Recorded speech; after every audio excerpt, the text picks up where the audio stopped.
ख़वातीन व हज़रात अस्सलामु अलैकुम। मेरा नाम तासीर मलिक है और आप मुझे तासीर मलिक ऑफिशियल पे सुन रहे हैं। मेरा टॉपिक्स ऑफ डिस्कशन आपने थंबनेल के अंदर मुलाहज़ा फरमाए होंगे। कबल इसके कि मैं अपनी गुफ्तगू का आगाज़ करूँ, आप सबसे गुजारिश है ख़ुसूसन बिलखुसूस जो नए लोग मेरे साथ जुड़ रहे हैं, अगर आप चाहें यकीनन तो इस चैनल को सब्सक्राइब कर सकते हैं और घंटी का बटन लाजमी प्रेस कर दें ताकि जब भी हम कोई अपडेट डालें तो आपको टाइम से मिल सके। पाकिस्तान तहरीक इंसाफ के लिए ख़वातीन व हज़रात कुछ आम तरीन डेवलपमेंट्स आपको अपकमिंग 2 to 3 मंथ्स के अंदर देखने को मिलेगी। और पाकिस्तान तहरीक इंसाफ के ऊपर जो जुल्म के बादल छाए हुए थे, जो मारो मारी के बादल छाए हुए थे, जो इंसानी हकूक़ की खिलाफ वर्जियों के बादल छाए हुए थे, वो अपकमिंग 2 से 3 महीनों के अंदर ख़वातीन व हज़रात आपको छटते हुए नज़र आएंगे।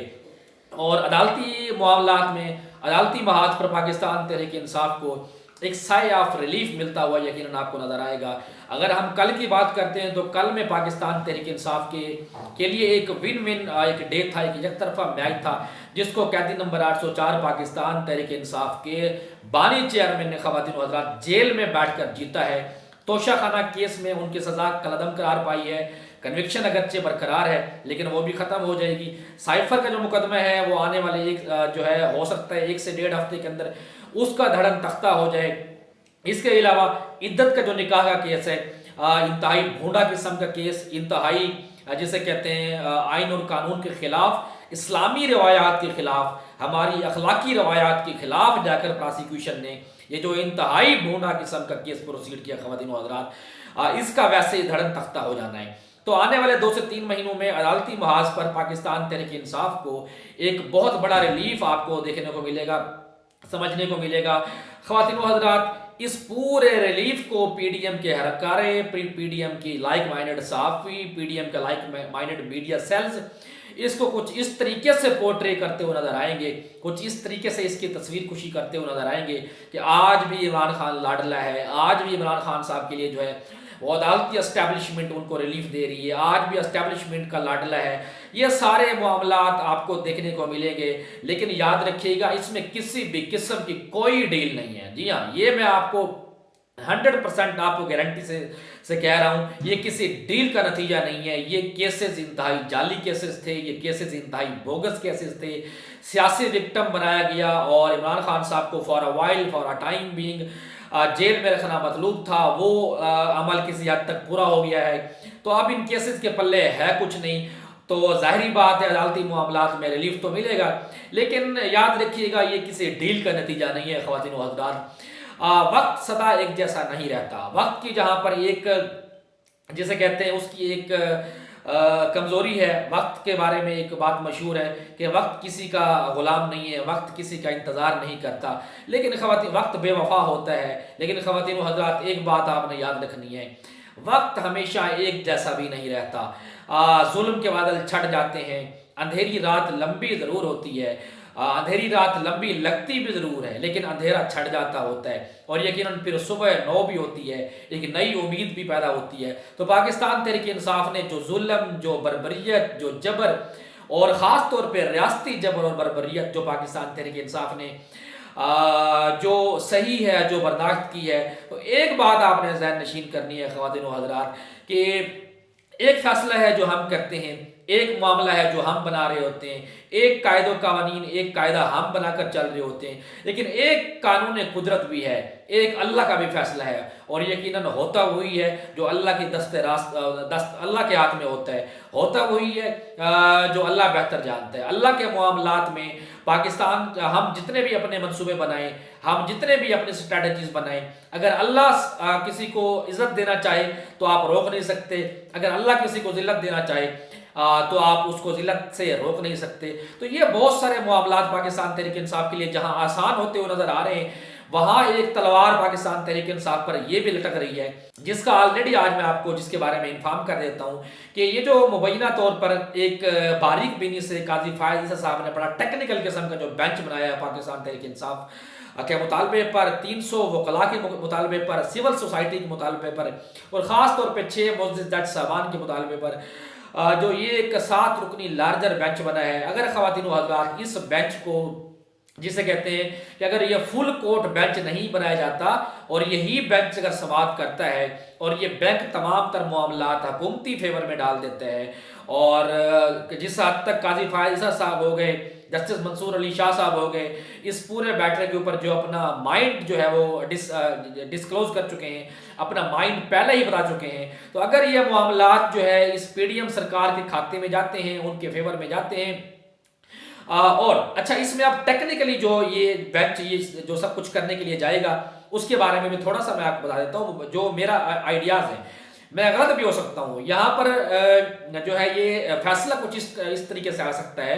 कि वाकई जी जो है एक जैसे कहते हैं कि किसी कोई बराह रास्त मुदाखलत जो है वो जज साहबान के काम में नहीं की गई, लेकिन मुदाखलत ज़रूर हुई है। और ये जो जज साहबान है अपना इस्लामाबाद हाई कोर्ट के, ये मुदाखलत के ज़ेर अताब रहे हैं और इनके ऊपर एक दबाव रहा है, और दबाव के ज़ेर असर ये लोग काम नहीं कर सकते। लिहाजा ये पाकिस्तान तहरीक इंसाफ के जो बानी चेयरमैन के जितने भी केसेस हैं,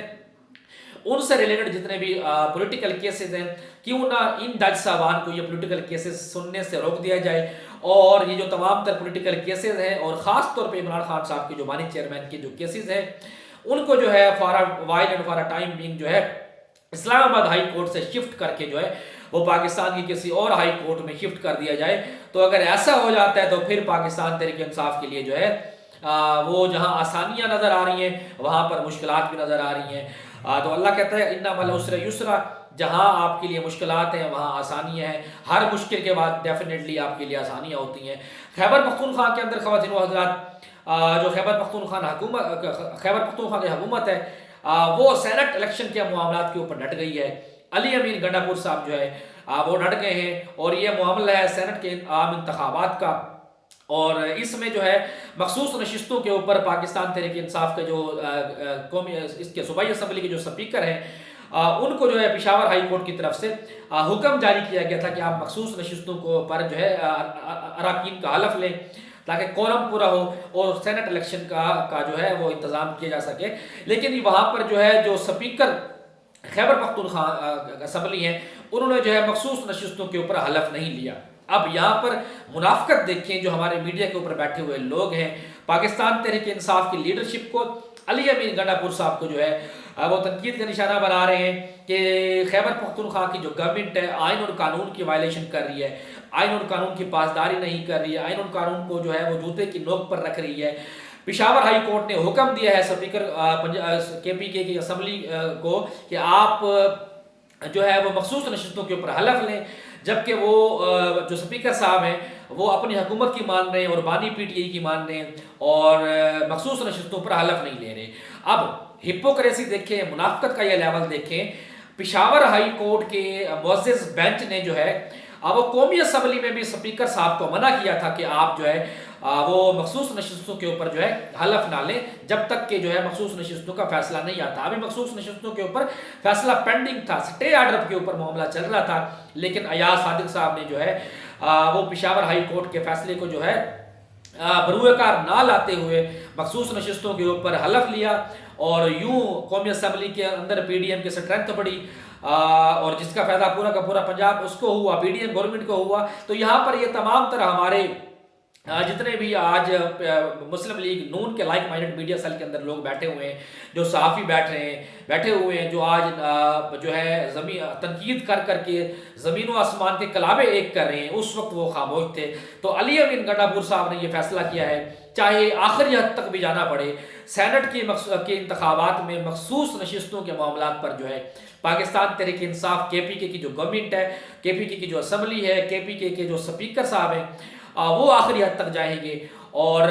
जो आज बेसिकली पाकिस्तान के अंदर जो सेनेट का इंतखाब चल रहा है उसके अंदर KPK के हद तक जो है ये सेनेट का जो इंतखाब है इसको जो है वो मुलतवी कर दिया गया है। तो जो भी डेवलपमेंट्स होंगे उनसे आपको आगाह करते रहेंगे। अब हम आते हैं ख़वातीन व हज़रात, वर्ल्ड बैंक की तरफ से पाकिस्तान की इकानमी के लिए एक इंतहाई संगीन किस्म की खबर आई है, और वर्ल्ड बैंक ने जो पाकिस्तान की इकानमी के हवाले से जो रिपोर्ट जारी की है, इंतहाई ख़तरनाक। पाकिस्तान तहरीक इंसाफ की अच्छी भली चलती हुकूमत को जब इस PDM सरकार ने रुखसत किया, एक जिसे कहते हैं एक मुबैना मुदाखलत की सूरत में, एक अदम एतमाद की सूरत में, अगरचे ये एक कानूनी तरीका था, लेकिन जो मुहर्रिकात थे वो आप सबको पता है, अच्छी खासी चलती हुई हुकूमत का भट्ठा बिठाया गया। पाकिस्तान की अच्छी भलती चलती हुई हुकूमत, एक इकानमी का भट्ठा बिठाया गया, और उस वक्त के करंट इकोनॉमिक्स जो इकोनॉमिकल स्टैटिस्टिक्स थे उनके मुताबिक पाकिस्तान की जो जीडीपी है ख़वातीन हज़रात वो 6% को जो टच कर रही थी। पाकिस्तान डेमोक्रेटिक मूवमेंट, ये जो पीडीएम सरकार है, इसने पाकिस्तान को उन अजाबों से गुजारा है, ऐसी नाअहली, ऐसी नालायकी से इस पाकिस्तान को नवाजा है कि आज पाकिस्तान जहां सन 2022 की अप्रैल से पहले पाकिस्तान 6% के ऊपर जीडीपी ग्रोथ दे रहा था, वहां पाकिस्तान की वर्ल्ड बैंक की रिपोर्ट के मुताबिक आने वाले 3 साल में जो शरह नमू है वो 2% से भी कम रहने के चांसेस हैं। और पाकिस्तान तहरीक इंसाफ के दौर में 6% जीडीपी थी, वो आने वाले 3 साल तक वर्ल्ड बैंक की रिपोर्ट के मुताबिक जो है वो 3% से भी कम रहने के चांसेस हैं। तो जो इन्होंने घपले किए हैं, जो इन्होंने करप्शन की है, जो इन्होंने रिकॉर्ड लूट मार की है, जो इन्होंने पाकिस्तान के अंदर आइन और कानून की खिलाफ वर्दियाँ की हैं और जो पाकिस्तान को इकोनॉमिकली डिबोया है, शायद आने वाले 3 से 4 साल पाकिस्तान को जो है वो शदीद इकोनॉमिक क्राइसिस का सामना करना पड़े। बहरहाल जो भी है हो, अल्लाह करे कि मुल्क पाकिस्तान के हालात बेहतर हों और इस आवाम को जो है थोड़ा सा एक सुख का सांस लेने को मिले। जो भी फर्दर अपडेट्स होंगे उनसे आपको आगाह करते रहेंगे। इजाज़त दीजिए, अपना बहुत सारा ख्याल रखिएगा। अल्लाह हाफिज़।